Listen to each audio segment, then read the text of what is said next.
የኢትዮጵያ ፌዴራላዊ ዲሞክራሲያዊ መንግስት በከፍተኛ ደረጃ ኩራት ይሰማዋል። ኢትዮጵያን መለወጥ እንችላለን። ትልቅ ፖቴንሻል ያለው ሀገር ነው። ስማርት በጣም ፈጣን ልጆች ናቸው እየመጡ ያሉት። ታውቃላችሁ ልጆቻችሁን በጣም ፈጣኖች። በ10 ዓመታቸው የሚያስቡትና የሚናገሩትን እኛ በ20 ዓመታችን ማናቅ የነበረው ሁኔታ ተፈጥሯል ኢትዮጵያ ውስጥ።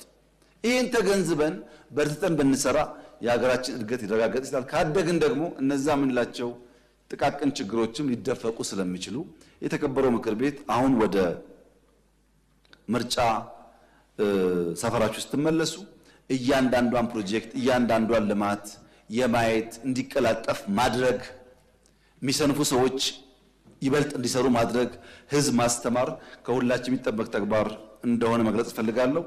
ለተገኘው የኢኮኖሚ ውጤት የኢትዮጵያ ፌዴራላዊ ዲሞክራሲያዊ መንግስት በከፍተኛ ደረጃ ኩራት ይሰማዋል። ይሄ ምክር ቤትም የዚህ ኩራት አካል እንደሆነ ተስፋ አደርጋለሁ።